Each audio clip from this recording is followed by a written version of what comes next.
Salam Nusantara, Rahayu untuk Kisana yang ada di Indonesia. Bertemu lagi dengan Erlando di Sasana Sastra dan kita memasuki sesi kedua dengan tamu-tamu saya dari komunitas penggiat budaya Sangha ya. Kita akan membahas lagi bahasan-bahasan yang berkaitan dengan budaya yang nantinya akan bisa menambah pengetahuan kita bersama. Tapi sebelum itu, seperti biasa, siapkan dulu kopinya, bakar rokoknya, kita belajar bahasa.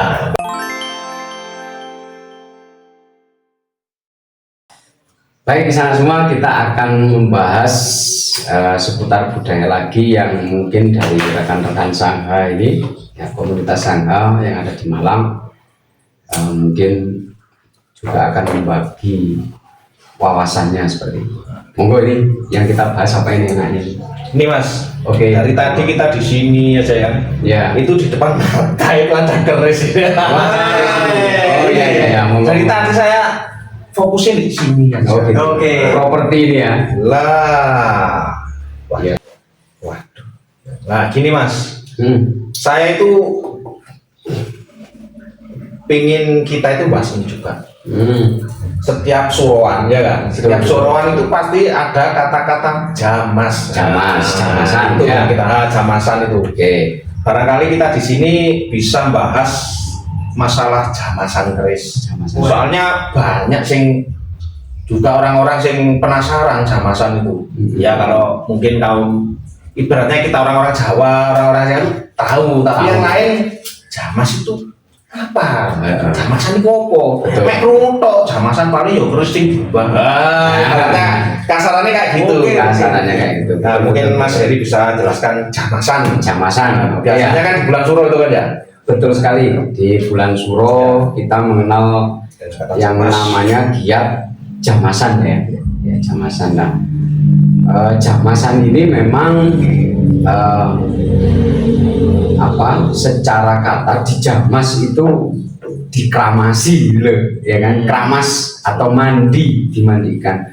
Nah, dan dimandikan itu kalau untuk keris atau wesi aji itu memang ada tahapan-tahapan yang sudah kita dapatkan dari para leluhur kita dulu. Nah, kita bahas dulu. Kalau kita kan mandinya pakai sampo nih, sabun, saya pakai odol, gitu kan. Nah, untuk ini keris jamasan atau mandinya keris ini kita ada beberapa bahan inti. Ya kan? Yang pertama itu adalah pacing, kemudian nanas muda, kemudian yang ketiga adalah air kelapa. Nah, air kelapa ini tujuannya apa? Ini adalah untuk merontokkan karat yang ada di keris gitu. Nah, kalau kita kembali lagi ke untuk menghilangkan karat, mungkin sekarang kita mengenal berbagai macam bahan kimia yang bisa untuk menghilangkan itu gitu kan. Tetapi leluhur kita waktu itu sudah memiliki teknologi juga yang dari bahan alami untuk menghilangkan karat gitu ya. Nah, ini adalah salah satu bentuk teknologi juga sebenarnya. Mungkin sekarang kita menggunakan minyak apa itu yang bisa merontokkan itu, Pak? Yang di iklan-iklan itu. Ini kayak air keras. Kayak itu ya. Air keras yang bisa merontokkan apa itu ya kan? Kerak-kerak gitu kan. Nah, itu teknologi zaman sekarang. Tapi di masa lalu leluhur kita sudah punya teknologi juga, tapi dengan bahan alami. Ya, akhirnya yang bisa merontokkan karat yang ada di situ. Dan maksud dan tujuannya itu untuk apa? Yaitu adalah untuk agar pusaka itu atau wesi aji itu satu terlihat indah secara seni, wujud seni ini terlihat indah. Jangan mikir yang macam-macam dulu ya. Yang pertama adalah kita keindahan, gitu, agar enak dilihat daripada kita melihat barang yang karatan. Sekarang pun kita melihat barang yang karatan itu kan nggak enak dipandang, Betul. ya kan? Betul. Gitu. Koyok males ngono. Kayak males gitu apapun. Jangankan besi gitu. Ya. Contoh lagi sepeda motor, habis kita pakai hujan-hujanan, itu suka kena lumpur dan lain sebagainya kan nggak enak dilihat. Sepeda motor pun kita cuci gitu. Nah sama halnya dengan ini, karena pusaka ya kita rawat dengan baik dengan cara dijamas, dan dijamasnya nggak setiap hari, tapi 1 tahun sekali di bulan Suro. Apa susahnya untuk kita? Padahal kita sekarang sepeda motor itu musim hujan kayak gini kan? Iya, iya. Mungkin kita tiap Hari nyuci. gitu kan bisa Jadi tiap hari Iya. atau seminggu 2 kali. atau seminggu Ya. 2 kali gitu kan. Tapi keris tidak. Tapi keris atau besi aji itu kita jamas 1 tahun sekali. Gitu. Karena untuk memang memudahkan kita. Dan mungkin yang dijamas itu kalau memang sudah kelihatan karat banget ya baru kita cuci yang pakai bahan-bahan itu tadi. Iya, iya. Kita taruh di sebuah tempat, kemudian kita rendam, bisa 2 hari, bisa 3 hari, itu kita cek setiap hari. Kemudian kita gosok menggunakan sepet. Ya. Iya. Jangan pakai itu yang pakai cuci piring itu. Oh, yang dari besi itu Dari besi ya, itu, ya, kan? bahan dari ya baja. Baja itu. Karena apa? Khawatirnya kalau baja sama baja itu nanti pamornya hilang. Oh, iya. Khawatirnya kita rusak. Eman gitu. Apa sayang banget gitu Berarti ya. pakai sabut kelapa. Pakai sabut kelapa atau sepet itu. Kita bilangnya sepet, kita gosok gitu kan. Nah, nanti untuk menghilangkan asam yang sudah terkandung di dalam pace, dalam nanas sama air kelapa, kita bisa menggunakan teknologi, kita padukan dengan teknologi baru. Nah, menghilangkan asam itu kita bisa pakai pencuci piring. Jangan sebut merek ya. Oke. Nah, kita pakai pencuci piring untuk menghilangkan unsur asam itu. Gitu. Gitu. Kalau orang dulu kadang pakai yang biru itu apa namanya? Keler. Oh, kelera. Oh. Kalau kelera itu zaman sekarang apa Mas ya kira-kira? Nah ya itu dah, itu. Apa? Ya, kelera. Apa ya? Kelera ya kelera ya. Iya.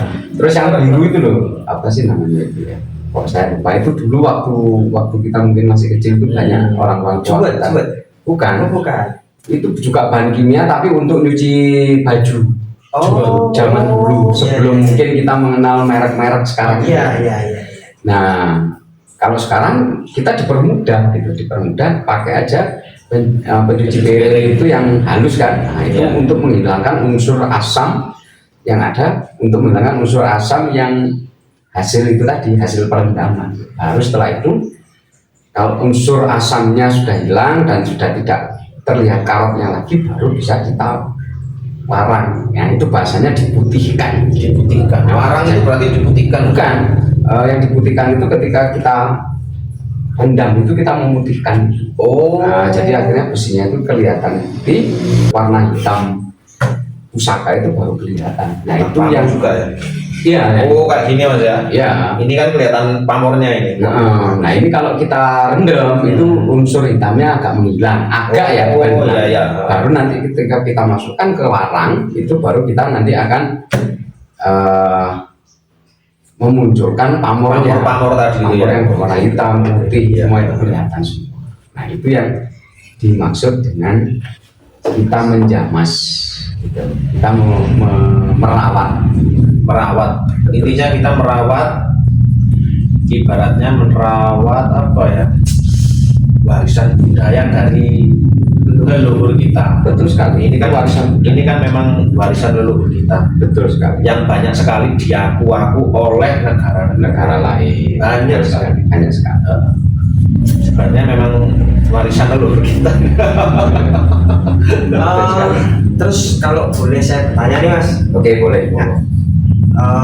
ini kan kalau menjamas pusaka atau keris itu kan identik dengan suro nih, ya kan?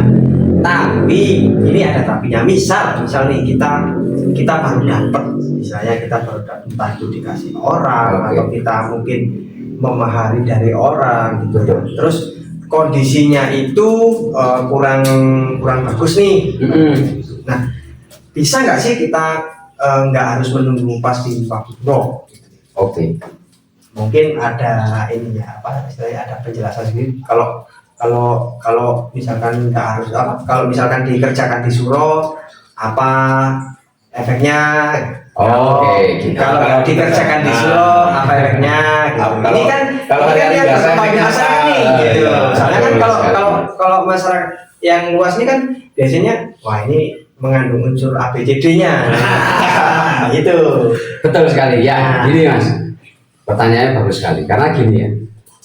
Ini saya taruh dulu kita membahas pusaka. Ya, Nah, saya membahas dulu tentang upacara bendera, ya, ya kan? ya. Bendera merah putih itu adalah bendera pusaka, bener nggak? Ya, pusaka itu pusaka. Pusaka kan? Pusaka. Nah, bendera merah putih kan? Ya, itu Pusaka pusaka. adalah Ini. bendera pusaka. Ini yang nggak saya ini ya, nggak saya sangka. Bener ya? Iya, ya, pusaka itu. Pusaka ini, ya, Pusaka. berarti kan? Bendera merah putih pusaka loh. Benar. Pusaka Indonesia loh itu. Pusaka loh. Iya ini. Makanya gini, makanya kan kita mengenal sebuah lagu karya apa ini, kalau leluhur arranger kita gitu kan, ada judul lagu Indonesia Pusaka. Betul. Iya kan? Betul. Iya, Betul. Kita donge, apa ya donge itu? Domnya itu kita upacara bendera itu 17 Agustus. Ya. Ya kan? Ya. Tetapi siswa kita dulu waktu kita masih sekolah, kita setiap hari Senin upacara bendera. Betul. Apa nggak boleh? Boleh kan? Boleh. Nah, Sangat boleh. Boleh kan? Setiap hari Senin. Setiap hari Senin. Sama halnya pusaka tadi. Waktu tepatnya memang suro, gitu loh. Tetapi ketika ada sebuah kasus per kasus seperti yang Mas Larno sampaikan ya kan, saya baru dapat ternyata kondisinya Kurang bagus. kurang bagus lah, jelek karakter dan lain sebagainya gitu kan. Saya perbaiki, mau saya jamas gimana? Boleh, silakan. Jangan nunggu waktu suro gitu. Sama halnya kayak upacara tadi. Upacara bendera kita itu adalah pusaka yang setiap 1 tahun sekali itu kita upacarai gitu kan. Seluruh bangsa Indonesia melakukan upacara, tetapi kita sebagai masyarakat ya, khususnya anak-anak sekolah sudah dibiasakan bahwa setiap hari Senin upacara bendera. Nah seperti itu gitu. Misalkan kita kan udah nggak sekolah nih ya. Iya. Misalkan kita nganter anak gitu waktu upacara bendera, misalkan kita ikut upacara terus kita hormat, loh boleh, silahkan, nggak apa-apa gitu. Jangan mentang-mentang wah aku kan udah nggak sekolah, Iya. kan anakku aku sudah terlalu lama ikut. Walaupun toh kita melakukan upacara bendera itu dengan tanpa 17 Agustus walaupun belum waktunya gitu kan. Nah misalkan besok itu hari Senin kita nganter anak terus ada upacara bendera, kita itu hormat boleh, jadi jangan hanya sekedar nganter kan gitu. Nah sama halnya kayak pusaka, si Aji, waktu yang tepat memang suro, tetapi ketika ada sebuah kasus kita ingin agar pusaka kita bagus, ya monggo, jangan nunggu suro, nggak apa-apa. Kalau ada seseorang yang tidak memperbolehkan, jangan ditiru. Itu karena leluhur kita istilahnya memang sudah memberikan itu gitu. Tapi leluhur kita itu nggak orang kolot kok gitu. Misalkan kita itu ada sebuah kasus, pusaka saya ini butuh perawatan gitu. Segera ya sudah laksanakan ya gitu. Jangan nunggu suro, padahal suro masih 1 tahun lagi. Tambah Kelamaan. Tambah Gitu ya kan, langsung saja nggak apa-apa gitu. Contohnya seperti itu, upacara bendera atau bendera pusaka itu ya. Oke, Monggo. Nah, gini Mas ya, Ya. ini saya tanyakan lagi ya, masalah keris lagi ya. Oke, boleh. Nah, untuk filosofinya Mas, filosofi keris, Betul itu sekali. biar semua bisa tahu. Oke. Filosofi keris. Teman-teman bisa tahu. Ya, Oke, filosofi keris. filosofinya. Jadi Ya. gini, sebenarnya ini sudah pernah saya bahas kurang lebih 1 tahun yang lalu, mungkin bisa dilihat lagi ya. Iya, Itu iya. filsafat keris, dan kebetulan keris ini yang saya pakai itu thumbnailnya gitu. Nah itu sudah saya bahas. Tapi di sini nggak apa-apa, kita akan bahas lagi karena memang ini adalah Hubungannya sama keris. iya, bagian dari budaya kita. Iya. Ya. Nah keris itu memang secara dapur itu memiliki makna-makna tersurat dan tersirat.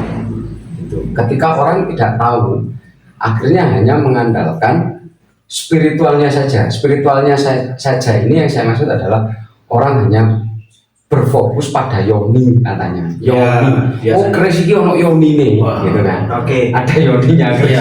Ya. Ini ada yoninya keris ini. Ya, apa kerusnya? Nah, jangan hanya terfokus pada situ, gitu kan. Makanya kita berfokus dulu pada budaya, kemudian berfokus kepada sejarahnya pusaka itu seperti apa, dan filosofi. Baru setelah kita mengetahui ketiganya, boleh kita mengarah ke hal yang kerohanian, yaitu spiritualnya ya. Nah, secara budaya kita memang orang Jawa memiliki keris, secara budaya. Orang Kalimantan punya mandau, orang Madura punya celurit, orang Jawa Barat punya kujang, orang Aceh punya rencong. Iya. Kita punya keris ya. Orang Jepang punya katana, ya kan? Nah, sama halnya kayak itu. Ya, ini secara budaya. Kemudian secara kesejarahan ini pun keris pun sudah kita pakai di masa lalu. Salah satu contoh bukti itu adalah ada di relief Candi Penataran yang ada di Blitar. Itu ada salah satu relief, ada orang memegang keris yang seperti ini. Kerisnya kebetulan tidak low, tetapi memanjang seperti ini. Ya. Nah, itu kita secara sejarah keris kita memang sudah ada pada masa kerajaan-kerajaan kuno di masa lalu. Gitu. Nah, kemudian saya mengarah ke filosofi. Nah, filosofinya sama halnya kayak tadi yang kita bahas di sesi 1 ya kan, bahwa kita itu memberikan suatu bahasa sanepan, bahasa perumpamaan, gitu ya kan, bahwa pusaka itu memiliki makna filosofis tersendiri. Kita tidak bisa hanya berfokus pada yang namanya yoni, gitu kan, atau spiritualnya atau kerohaniannya. Nah, filosofisnya ini yang tidak pernah kita bahas bahkan oleh para penggiat budaya sekalipun. Iya, jarang sekali. Makanya saya senang gitu, rekan-rekan dari Shanghai ini menggali budaya yang kebetulan juga bertanya tentang filosofi keris gitu ya. Nah, sebagai salah satu contoh ini, karena Mas Novin yang tanya, coba sebut satu pusaka yang sampean kenal itu apa, yang sampean tahu itu keris apa? Yang saya tahu ya, keris Umyang, Logo Sosro. Oke, kebetulan ini Umyang. Kan? Nah, ini adalah Umyang putut kembar. Ada lagi Umyang dapur, Umyang Jimbe. Ya, ada Umyang ilat emas. Nah, itu ada juga. Nah, kebetulan karena ini yang dibahas adalah keris Umyang, ini yang saya bahas secara filosofi. Orang-orang yang saya katakan sebagai penggiat budaya abal-abal itu banyak mas, gitu ya. Karena apa? Menganggap dua orang ini adalah toyol, gitu loh. Jadi pusaka ini bisa katanya tarik gitu kan. Itu sering saya dengar mas soalnya. Nah ya itu lah. Sering saya dengar. Gaya narik opo ya. Ini jari ini ono dokternya yang iso ngetokno duit. Mas kalau ini bisa mendatangkan uang mas. Gitu. Saya nggak kerja mas. Nah, mending saya narik aja ini kan, gitu kan. Nggak usah kerja. Ini bisa mendatangkan uang memang. Misalkan ini saya jual, mau berani berapa loh? Nah itu mendatangkan uang itu bener. Okay. Tapi kalau ini secara gaib mendatangkan uang, maaf ini saya mengatakan bullshit, gitu kan, omong kosong. Gitu. Jadi ini orang-orang yang tidak bertanggung jawab bahwa mengatakan ini adalah toyol. Nah, kalau kita lihat ini kan, ini adalah gambar dua orang sedang apa? Bersila dan dia tangannya menengadah. Iya, menengadah. Iya kan? Ini adalah memohon. Nah, ini kalau secara filsafat pada masa lalu para empu mengatakan bahwa ini adalah yang sebelah kanan ini adalah Kiai Putut dan ini adalah Nyai Putut. Gitu. Ya. Kiai Pudut ini gambaran orang laki-laki dan ini gambaran orang perempuan. Maksudnya ketika seseorang itu menjalin rumah tangga, seorang laki-laki bekerja dengan baik dan yang perempuan mampu menjaga atau menyimpan hasil dari kerja hartanya, dan dia akan menjadi orang yang sukses, orang yang kaya. Nah, yang dimaksud filosofinya seperti itu. Oke. Bukan keris ini mendatangkan uang akhirnya kita kaya, bukan. Gitu ya. Nah, ini adalah filsafat daripada keris. Makanya ini kalau kita bahas lagi secara jauh, ya kan, Kiai Pudut, Nyai Pudut. Kemudian ini adalah ada pamor namanya pamor Anggolo Segodo. Nah, ini bahasa Jawa kuno yang kalau diartikan sebagai bahasa sekarang itu adalah sedulur sekandung. Nah, ketika suami istri itu sudah seperti sedulur sekandung, tidak ada perbedaan darah dalam dirinya, dia mampu bekerja sama, akhirnya dia akan menjadi orang yang sukses. Nah, ayo, bagus kan? Iya. Memang kebanyakan cari tuyul, kayak narik opo, narik duit. boleh duit. Saya punya ini sudah bertahun-tahun gitu kan, tetapi saya masih ikut kerja mas gitu, maksudnya masih apa istilahnya saya gedibal kan apa gitu kan, saya babu saya gitu. Tapi dengan adanya pusaka ini saya menjadikan sebagai penyemangat saya bahwa saya sebagai seorang laki-laki saya harus bekerja gitu, gitu kan. Nah, ini yang tidak pernah dibahas oleh penggiat budaya sekalipun. Yang dibahas melulu Yoni, Yoni ini ketok ono anu nih, ono kayak macam-macam gitu ya. Kita tahu sendiri lah. Waduh, ini energinya gede anu ini. Yang oke lah, mungkin bisa melihat seperti itu, tapi itu kesampingkan dulu karena itu adalah sisi spiritual, sisi kerohanian. Dan saya yakin para empu kita dulu membuat pusaka tidak sembarangan. Ada doa-doa khusus, ritual-ritual khusus, ada puasa juga, ada puasa dan sebagainya kan. Nah, untuk membuat agar pusaka ini menjadi lebih indah, lebih bagus, lebih baik lagi lah. Ayo kita bahas lagi, monggo. Mungkin Mas Larno mau pusaka apa? Kita bahas satu-satu. Nah, ini kan kebetulan ya, kebetulan aja, kebetulan saya punya naga kembar, Mas. Naga manten, naga kembar. Kalau boleh dibahas sedikit aja, Mas. Istilahnya ini fungsi dan kegunaannya atau apa namanya? Filosofinya itu seperti apa? Betul sekali. Yang ada naganya dua itu kan ya? Ya, ada naganya dua, nanti kita kasih petunjuk di gambar ya. Nah, naga kembar atau orang mengatakan naga manten gitu kan, karena memang itu ada dua naga. Nah, naga yang sebelah kanan itu disebut sebagai naga Anantaboga, atau kalau orang Jawa mengatakan Ontobogo. Yang sebelah kiri itu adalah Basuki. Ya. Jadi dua ini ada namanya naga Ontobogo karo naga Basuki. Nah, ini adalah memiliki makna yang sangat bagus. Yuk kita bahas. Boga itu artinya apa? Boga berhubungan dengan ini, kalau di pelajaran dulu berhubungan makanan. Tata boga, makanan. Kita ada sebuah itu ya, tepung merek boga sari gitu. Boga tepung ya. Nah, boga itu artinya makanan. Ananta itu tidak terbatas artinya.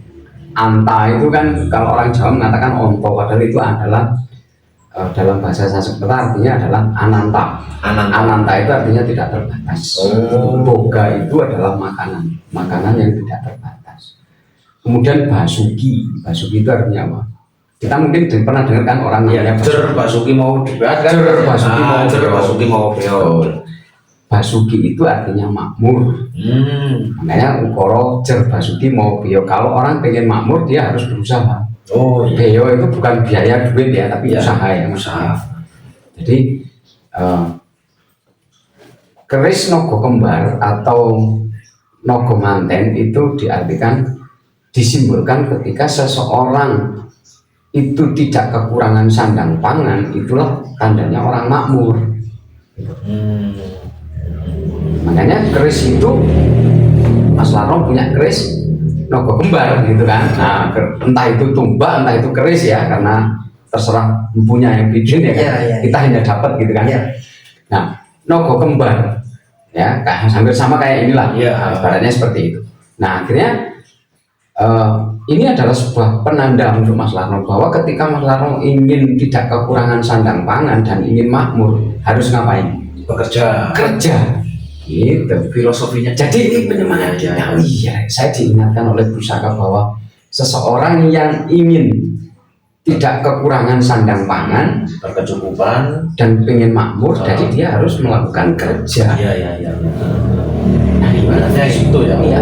Kemudian ditambah lagi pamornya banyu mili, kan? Misalkan ya kan? Iya. Itu pamornya apa? Kurang lebih banyu mili, Mas. Banyu mili ya. Banyu mili. Nah, oke, misalkan pamor banyu mili. Kalau kita dengar kata banyu mili, air yang mengalir, Iya. bagus kan? Bagus. Jadi bukan kerisnya ini ada setannya, enggak. Ya. Jadi kerisnya itu diberikan pamor banyu mili agar apa? Rezekimu mengalir gitu. Air itu adalah rezeki kita. Jadi oh iya ya, saya sudah diberikan tanda bahwa rezeki kita itu akan mengalir, kita nggak kekurangan sandang pangan dan kita menjadi orang yang makmur. Kuncinya adalah kamu bekerja, kamu melakukan aktivitas. Nah, itu filosofis tentang nogo kembar. Iya. Bagus kan ya? Sangat bagus. Jadi bukan, waduh keris nogo kembar ini anu ini kodame gini. nggak usah seperti itu. Iya. Gitu kan?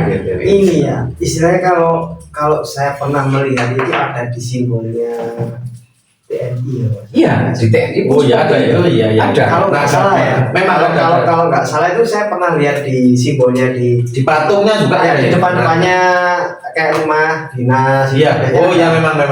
Itu kan? Ya, iya betul. Berarti memang istilahnya filosofi dari Nogo Anten. Bapak TNI pun juga mengambilnya dari situ gitu ya. Jadi zaman dulu Iya. mengadopsinya dari situ. Iya. Memang naga itu adalah binatang mitologis, Iya. ya kan? Mitologis yang kita kenal di masyarakat Jawa. Tetapi jangan ngurus mitologisnya. Iya. Gitu. Apakah naga itu ada apa enggak usah diurusi dulu Iya, gitu iya. kan? Karena apa? Itu spiritual arahnya. Iya. Yang diurusi adalah bagaimana filosofis dari pusaka ini. Iya. Gitu. Makanya akhirnya pusaka itu kita sebagai masyarakat Jawa tidak lagi menganggap pusaka itu sebagai sesuatu yang bisa menjadikan kita istilahnya gini, oleh nyekel keris ini rumah tanggamu rusak. Tidak. Banyak ada yang kayak gitu. Gitu. Yang bikin rusak rumah tangga itu bukan keris, Mas. Iya. Yang bikin rusak rumah tangga itu adalah HP. Apa yang nggak kita bisa di sini? Banyak Banyak kan? ini penomornya cewek. Gitu kan ya? Iya. Ini yang bisa merusak rumah tangga sebenarnya. Bukan keris. Padahal ini sebenarnya pengetahuan ini benar-benar sebenarnya sangat sederhana, Mas ya. Sederhana, Pak. Tapi Cuma nggak digali. Nah, karena kita mungkin saya sendiri dulu bahwa sebelum melihat kontennya Mas Heranto di Sasana Sastra itu bahwa kebanyakan yang saya tahu bahwa keris itu adalah sesuatu yang klinik. Ya. Betul sekali ya. Apalagi ada lagi Mas, kadang orang itu kalau punya keris, wah itu di ceplintang kono nang kene iku sirik gitu. Kan ada juga yang kayak gitu. Ada, betul sekali. Padahal filosofinya itu itu membuat kita giat bekerja juga. Kalau kita bahas secara gitu ya, dikatakan klinik, dikatakan itu syirik dan lain sebagainya. Karena apa? Tidak diberikan pengetahuan yang benar. Nah, itu. Katakan dia adalah seorang tokoh agamawan, kayak budayawan, kayak, tetapi ketika dia pengetahuan tentang pusaka tidak tahu, jangan bahas. Oke. Gitu. Akhirnya yang jadinya cuma apa? Spekulatif. Iya, gitu. spekulatif. Kalau ini dikatakan ini adalah barang klinik dan lain sebagainya, kenapa Pangeran Diponegoro pegang? Kenapa Ya. raja-raja kita Benar. Bahkan mungkin tahun berapa ya, itu yang pusaka dari negeri Belanda yang dikembalikan ke Presiden Jokowi. Iya, iya. Iya kan? Oh iya, Tahu iya, kan beritanya? beritanya. Tahun berapa itu ya? 2022 Kalau nggak ya? salah 2022. Nah, kalau nggak salah Akhir 2022. Nah, sama Museum Leiden di Belanda dikembalikan karena itu adalah pusakanya Pangeran Diponegoro. Gitu. Pahlawan kita aja pegang keris guys, gitu kan? Iya. Siapa lagi? Jenderal Sudirman. Jenderal Sudirman. Iya, Iya, kan? iya. Nah, Betul. apakah Jenderal Sudirman itu nyembah keris? Tidak. Iya. Ini adalah sebagai bentuk apa namanya? Penambah spiritual, Penambah penambah semangat. Nah, Yang ada lagi Bung Tomo yang itu 10 November. 10 November. Nah, Ya, Bung Tomo. itu pun juga dia pegang keris. iya. Oh, iya, gitu kan. Benar. Nah, kalau kita mengatakan ini adalah sesuatu yang klinik, berarti pahlawan kita itu penganut klinik semua. Iya. Musrik semua. Nah, Sirik ya, semua. makanya tadi saya katakan bahwa di apa sesi pertama tadi bahwa budaya Jawa itu terdistorsi. Betul. Ada orang pakai kayak Mas Novin gini kan difilmkan, ya kan? Iya. Kemudian ada kerisnya, dari dukun. Iya. Betul. Gitu kan? Ada orang pakai gini aja sudah bilang, wah ini Iya. dukun. Wong anu iki ya. Padahal ini baju surjan budaya Jawa, Budaya Jawa. gitu kan? Betul. Udeng budaya Jawa, gitu. Nah, jadi ya kita jangan berpikiran seperti itu, tapi kita harus memberikan pemahaman yang lebih. Gitu. Entah dia tokoh spiritual kayak apapun, kayak ketika dia bahas keris, bahas pusaka hanya bermodalkan spiritual, jangan dipercaya. Tapi pelajari dulu unsur filosofis pusaka, unsur sejarahnya, unsur budayanya. Saya yakin kok yang hanya di istilahnya di distorsi itu cuma keris. Pernah kita melihat di film misalkan Iya. orang pakai mandau gitu, Nah. nggak ada. Celurit bahkan enggak. Bahkan jarang sekali, bahkan mungkin nggak ada. Nggak pernah. Orang pakai kujang nggak ada. Katana, kan katana juga enggak ada. Cuma keris yang dibaca. Nah itulah, gitu ya kan. Iya. Nah, makanya ini kita kalau setuju sekali sih tadi ya kan, Mas Novin mengatakan filosofinya seperti apa. Nah ini akan kita bahas. Gitu. Ayo kita bahas lagi apa?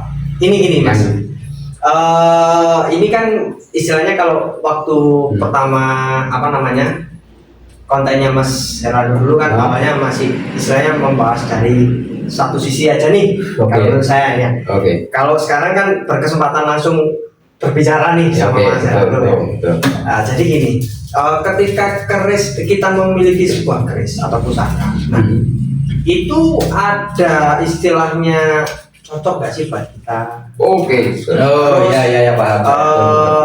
Apa namanya? Ini berguna nggak sih buat kita? Nah, istilahnya mohon sedikit dijelaskan Ya, benar Mas. Soalnya banyak. Iki kok bawon yo. Terus iki waduh iki kira-kira gak cocok ambek aku. Kok rumah tanggaku kok cocok ngene-ngene. Banyak loh sing. Nah, ya, banyak. ya. Istilahnya kalau kita mengesampingkan itu, nah kira-kira memang ada nggak sih spesialnya gitu? Nah.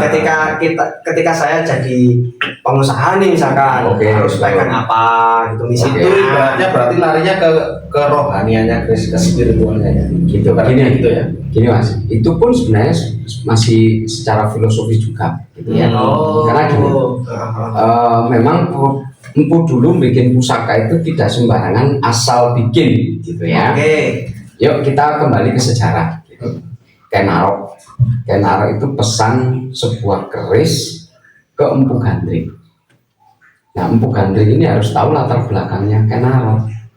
Karena dia tahu latar belakangnya Kenaro adalah seorang prajurit, makanya dia dibikin sebuah pusaka yang cocok dengan prajurit.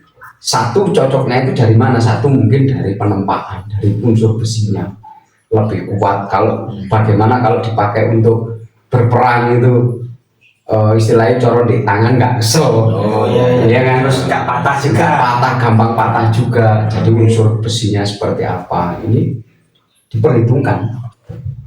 Karena yang jelas keris itu dipakai untuk kalau di medan perang kalau nggak membunuh ya dibunuh kan, istilahnya seperti itu.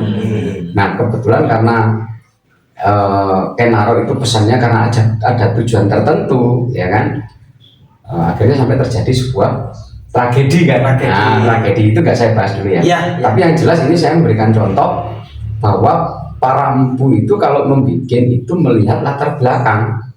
Oh, Gitu. iya. Latar belakang orangnya apa? Misalkan nih, yang baik tadi Kenaro seorang prajurit. Ya. Kemudian ada lagi orang misalkan Mas Maufin ini seorang petani. Ya. Pak, saya bikinkan pusaka. Saya profesimu apa? Saya adalah seorang petani. Dibikinkanlah sebuah pusaka dengan dapur kebulajer misalnya, atau jalak ngure, atau mungkin dapur jalak sangu tumpeng. Ya, Gitu kan? satu Jepang ya. Nah, ini yang cocok untuk petani. gitu. Ya nanti kita bahas lagi satu-satu. Bahasnya apa, dari segi apa? Dari segi pamor, dari segi jalak sangu tumpeng itu apa? Kalau jalak itu gambarannya wong lanang, orang laki-laki. Oh, laki-laki Sangu tumpeng, laki-laki sangu rezeki gitu loh. Oh iya. Nah, akhirnya dia bekerja di pertanian. Iya. Akhirnya agar bisa, oh iya ya, saya ini ibaratnya seorang laki-laki. Kalau saya itu ingin sangu tumpeng, rezeki saya banyak, ya saya bertaninya harus giat gitu. Oh. Gitu. Nah, beda lagi dengan yang untuk prajurit. Nah, prajurit misalkan dikasih singo barong misalnya. Karena untuk apa? Singa itu adalah laki-laki, barong itu ibaratnya apa? Sesuatu yang tinggi. Barong itu besar gitu. Jadi laki-laki besar atau laki-laki yang istilahnya mampu mengemban tugas gitu kan. Akhirnya diberikanlah singo barong gitu kan. Jadi ketika dia nanti, ini sangat cocok untuk prajurit. Tetapi ketika singo barong ini dipakai oleh petani, apakah cocok? Nggak cocok. Nggak cocoknya bukan nanti dia rumah tangganya rusak, bukan gitu. Oh. Tetapi nggak cocoknya karena fungsi gitu. Oke. Karena fungsinya nggak cocok gitu. Oh, singo barong itu cocoknya untuk untuk para prajurit. Kalau sekarang polisi, tentara, jenderal gitu kan. Nah, kalau misalkan saya kepingin seorang petani, Mas Mami, saya kok kepingin ya sebagai koleksi untuk saya pribadi, pengen punya keris singo barong, silahkan, boleh, nggak apa-apa. Iya. Gitu. Tapi kalau untuk istilahnya ageman kita sendiri ya, karena Anda adalah petani misalkan ya sing cocok ya jalak sangu tumpeng gitu. Nah, ibaratnya kayak gini. Misalkan ini, saya pegang laptop, saya pegang laptop. Oke, ini di perumpamaan Sekarang ini ya. Sekarang. Oke. Laptop itu akan lebih berguna untuk saya yang bekerja di kantoran atau ngajar. Iya. Nah, ketika Mas Larno ini seorang tukang becak, apakah efektif dipakai oleh tukang becak? Ya efektif. Betul. Iya kan? Iya. Nggak efektif. Iya. Tetapi Mas Larno kepingin punya laptop, aku pingin gaya laptop. Ya nggak masalah. Ya nggak masalah. Oh, gitu. iya. Ngerti maksudnya ya? Ngerti. Nah, nggak Betul, masalah. Iya. Silahkan aja dipakai. Beli, kamu mau belajar, mau silahkan. Iya. Tetapi kalau sebagai fungsi utama, itu laptop sangat efektif dipakai oleh orang-orang yang kerja kantoran. Iya. Laptop dipakai kuli cocok nggak? Ya nggak cocok. Nggak cocok. Cocoknya kuli pakai apa? Cangkul, palu, ya kan, gergaji. Macam-macam. Kalau saya ke kantor ngajar nggak gergaji, kira-kira pantes kan ya enggak kan? Iya. Nah gitu loh. Muridnya takut. Tetapi ketika saya pengen punya gergaji, ya boleh saja gitu. Oh. Jadi yang dimaksud adalah dari segi cocok nggak cocok itu dari fungsi. Bukan karena cocok tidak cocok akan mendatangkan malapetaka, bukan sama sekali. Iya. Ya kan? Oh, ini orang-orang kan sering gitu kan, rumah tangga. Rumah tangga mungkin rusak karena kamu punya keris ini nggak cocok kok kayak kamu. Iya. Kalau sama saya enggak, Mas, sama cocok aja gitu. Yang bikin rusak rumah tangga itu apa? Gila guys. Ya kan? Balik lagi ini bikin rusak ini. Iya. Nyambut gaya yo lali. Kita cobalah sekarang. Orang kalau sudah HP mereng sudah. Iya. Lalinya buat gawe. Lali yang berkait. Apalagi kena aplikasi hijau sudah. Ya kan? Itu kan. Betul. Ini intermezzo aja. Iya, betul betul. Bukan keris yang bikin kita cocok gak cocoknya bukan dari keris gitu Ya. kan, tetapi karena dari profesi kita apa gitu. Dan ibu tidak sembarangan bikin, harus tahu profesinya gitu. Kamu seorang raja besar atau seorang istilahnya gubernur sama sekarang, jangan presiden. Misalkan gubernur A pesan ke empu, gubernur di pinggirannya bagus ada tinata emas. Oh iya Ya kan? iya. Nogososro misalnya, Iya. karena mungkin dia seorang gubernur kayak mau Nogorojo gitu kan, atau mungkin dia seorang raja presiden Nagaraja gitu. Iya iya. Nah ini sangat pas sekali gitu. Tapi ada juga yang si pusaka itu sifatnya umum, bisa dipegang siapa saja. Ada fungsi umum dan ada fungsi khusus. Contoh ada satu lagi pusaka yang namanya pusaka Mekar Mayang Sari, itu dipakai laki-laki nggak cocok, cocoknya dipakai perempuan. Iya iya. Nah ada lagi pusaka namanya jaran goyang. Jaran goyang itu cocoknya untuk laki-laki siapapun, gitu kan, tidak terlepas profesi apapun gitu. Tapi dipakai oleh perempuan nggak cocok karena jaran itu digambarkan sebagai seorang laki-laki gitu. Goyang itu maksudnya goyang itu apa? Bergerak. Ya. Jangan salah arti jaran kayak saya pegang jaran goyang nanti cewek-cewek pada nempel gitu. Oh iya, biasanya kan Nah itu terus jaran goyang nek itu jebrangan. Kalau gitu ya, kalau saya punya jalan goyang, kalau misalkan fungsinya seperti itu, saya deketin Luna Maya aja. Ya, deketin artis-artis aja. Wong wis duwe iki kok. Iya, ngapain Duwe jaran kalau goyang. biasa-biasa ngapain? Ngapain? Kalian aja kan. Kalian aja Bisa aja. Iya, kan. iya. Nah kalau kepingin cewek-cewek pada nempel gitu ya jangan bawa jaran goyang, bawa expander. Betul. Ya kan, bawa Itu malah expander. banter. Iya. Jadi ini pusaka yang namanya jaran goyang itu adalah untuk laki-laki. Jadi maksudnya adalah laki-laki yang bergerak. Maksudnya bergerak itu apa? Boleh sendang pangan. Bekerja, ya. Bekerja karena tugasnya laki-laki gitu. Laki-laki carilah, bergeraklah untuk menghidupi dirimu maupun menghidupi keluarga. Obah. Obah yang dimaksud itu wong lanang itu obah. Jaran goyang itu. Gitu. Ya jangan diartikan lain-lain. Ya, ibaratnya wis ojo meneng ae dadi wong lanang kan gitu. Semar mesem wis, ayo apa lagi? Nah, semar mesem ini apa? Ki smart mesem iki ya ngono. Biasane digawe iku nek Melet. Wis, biasane ngono wis. Untuk punya semar mesem cewek-cewek tiga melet ikat buat melet ya kan, buat mengikat, padahal itu salah total gitu. Semar mesem, pusaka semar mesem itu mengibaratkan kita sendiri, ya kan? Misalkan nih, saya seorang pengelana, saya dari Malang, saya ingin kerja ke Jakarta misalkan, ya kan? Iya. Kemudian oleh orang-orang tua dikasih disangon iki lho Le, semar mesem, ya kan? Maksudnya apa?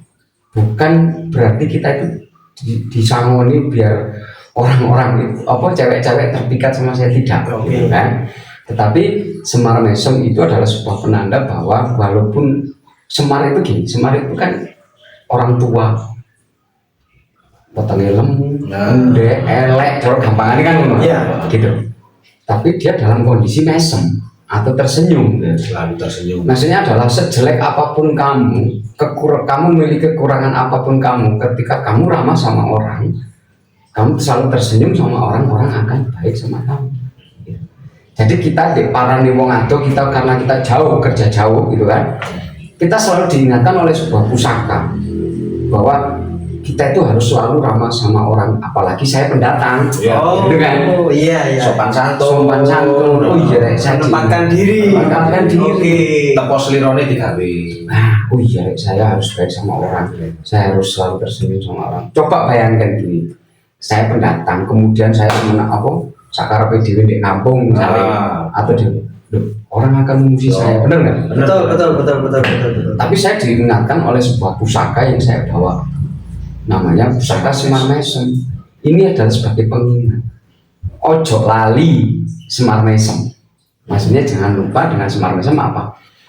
Kamu memiliki kekurangan apapun, Tetapi ketika kamu ramah sama orang, orang akan suka sama kamu. Iya. Sumeleh kan? Sumeleh. Sumeleh. Nah, umumnya seperti itu. Kalau kita baik sama orang, ya jelas kita akan mendapatkan hal yang baik juga. Betul.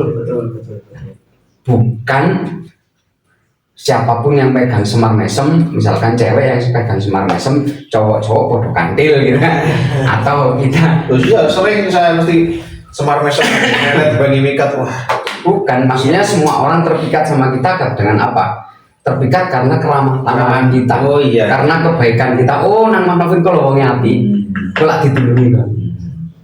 Nah seperti itu. Iya. Yang memikat, bikin orang terpikat itu karena kita punya pengiling-iling yang namanya smart mesem, bahwa saya selalu baik sama orang. Nah orang akan terpikat. Gak hanya perempuan, bukan terpikat secara lawan jenis ya, tapi terpikat itu karena kebaikan kita, karena keramah tamahan kita. Sekali lagi, bukan karena smart mesemnya. Kalau ingin memikat lawan jenis, jangan bawa smart mesem, jangan bawa jarang goyang, bawa expander gitu ya, atau bawa humor gitu ya. Jelas terpikat guys, jelas banter ya. Nah, jadi bukan seperti itu. Jadi kalau ada tokoh siapapun dia, tapi tidak mengenal pusaka, kemudian membicarakan tentang pusaka tanpa memperhatikan budaya, sejarah dan filsafatnya, dan hanya terfokus pada spiritual, jangan digugu, jangan diikuti, karena itu akan menyesatkan Anda sendiri. Ya, monggo, apalagi. Nah, ini terakhir Mas. Boleh, Terakhir banget ini. monggo. Maaf ya Mas Rofin ya, saya banyak tanya ini ya. Nggak masalah, monggo. Ini misal Mas ini ya. Ini untuk sebelum kita tutup mungkin Mas. Oke, boleh. Ya. Misal nih ada seseorang atau kisanak semuanya yang sudah menyaksikan video kita nih. Misalkan pengen belajar istilahnya tentang filosofi dan budaya dari pusaka ini, boleh nggak kira-kira datang istilahnya untuk bertamu ke Mas Herlan? Oke, bertamu ke sini. Iya. Boleh, silakan saja. Ya. Boleh Mas. Jadi saya selalu membuka ruang untuk kita masyarakat Indonesia pada umumnya ya kan, pada khususnya kita orang-orang Jawa yang punya istilahnya pandangan seiring dan sejalan untuk mengembangkan budaya, ya. Karena budaya kita itu budaya luhur Nusantara. Nah, makanya kan kita mengenal kata itu kan. Iya. Kalau dikatakan budaya luhur, itu berarti kita memang benar-benar luhur. Jadi bukan hanya abal-abal. Jadi monggo silakan siapapun kayak mas-masnya ini yang datang, komunitas sangga, komunitas pecinta budaya, juga saya sambut dengan baik gitu ya, dengan suguhan seadanya gitu. Saya sangat mengapresiasi sekali karena ini yang saya misi daripada Sasana Sastra sendiri, karena untuk memberikan pembelajaran yang benar tentang budaya Jawa pada khususnya, gitu kan. Pada umumnya ya budaya Nusantara, budaya Kalimantan, Papua, Bali, Madura, terserah apapun gitu. Yang jelas kita sebagai masyarakat Indonesia, kita mampu mengembangkan budaya kita agar tidak istilahnya kita tidak sampai lupa dengan diri kita gitu. Kadang dibelok-belokkan, nggak sampai dibelok-belokkan. Dan saya yang senang ini satu lagi tokoh kita gitu kan, yang sekarang mengembangkan budaya Jawa Barat, siapa? Ayo, aduh itu lupa saya semua. Yang sekarang jadi gubernur selalu pakai ini. Sampai itu namanya itu Pak siapa ini ya? Iya, tahu. Kurang tahu saya, Mas, kurang tahu. Ada. Kurang update. Iya, itu beliaunya sekarang kan mengembangkan dengan getolnya sebagai seorang pemimpin masyarakat, beliau menunjukkan identitas Sundanya. Sering turun ke jalan-jalan itu loh, siapa sih namanya itu? Ya. Aduh lupa ya, tahu saya tahu kan ya? Iya tahu. Nah itu, ya mungkin semoga jarangnya nonton. Lupa kita namanya. Karena kita sudah terfokus pada budaya, tetapi dengan adanya kemunculan beliau ini, ya kan, kita sudah mengapresiasi karena apa? Salah satu budaya kita, walaupun itu budaya Sunda, saya ikut senang. Iya. Nah semoga nanti di antara kita semua ada yang seperti itu dengan mengembangkan budaya. Ya itu. Oh, Pak Deddy Mulyadi. Pak Deddy Mulyadi, betul sekali. Nah itu, monggo silakan Mas. Jadi kalau siapapun rekan-rekan yang ingin Bersharing ya Mas. bersharing Sharing, kita, ya mungkin juga saya ada beberapa bagian dari budaya yang tidak tahu. Iya. Ya saya akan seperti anda ini. Iya, iya, saya akan iya. juga, saya juga masih belajar dan kita saling menggali. Yang penting bagaimana budaya kita sebagai orang Jawa itu tidak luntur, gitu. Walaupun kita diserang oleh berbagai macam budaya luar, Iya. kan? Gitu Mas intinya. Paling penting nggak sampai salah kaprah mengartikan. Nah itu intinya, jangan sampai salah kaprah mengartikan pusaka, Iya. filosofis Jawa, apa sanepan Sanepan. gitu, yang ternyata sebenarnya itu baik, tetapi diartikan menjadi hal yang buruk. Gitu. Jangan sampai lagi ketika orang berpakaian seperti ini ke jalan dianggap dukun gitu. Ikut dukun tiban gitu. Gitu, karena membudaya. Oke. Nanti kita berdua nanti bisa ini ya Mas ya, istilahnya ikut jamasan kan, boleh ya? Boleh, nanti kita akan kalau punya pusaka atau rekan-rekan boleh kita nanti sampai Prosesi, berikan pengetahuan ke masyarakat kita. Ya itu kita bolehlah kita sekilas. Mungkin juga nanti kalau sudah selesai kita bikin lagi upacara sidikoro, ya, sidikara pusaka. Nah, sidikara betul sekali. Sidikara pusaka itu kita pakai setelah jamasan selesai, setelah kita warangi dan sebagainya, kemudian kita sidikara, gitu. Sidikara kita upacarai ya. Kita upacara sidikara namanya. Nanti monggo silakan nanti. Karena memang ada beberapa ada yang acara geden kayak di Jogja, cuman karena kita mungkin hanya beberapa orang, ya kita dengan seadanya. Secukupnya. Yang penting tidak menghilangkan esensi daripada sidikara. Oke. Gitu ya Mas. Cukup ya. Cukup. Oke, saya kira cukup. Dan pembahasan kita sangat menarik sekali nih di sana semua, walaupun ada beberapa yang kita ulang dari konten-konten sebelumnya, tapi untuk menambah wawasan it's okay, kita nggak apa-apa ya. Semoga ini mampu menambah wawasan kita semua, dan mohon maaf apabila ada kata-kata yang mungkin kurang berkenan atau mungkin melenceng dari pembahasan, gitu kan. Saya mohon maaf. Akhir kata saya Hernando dan para pecinta budaya Sangha, kami sampaikan salam Nusantara Rahayu. Rahayu.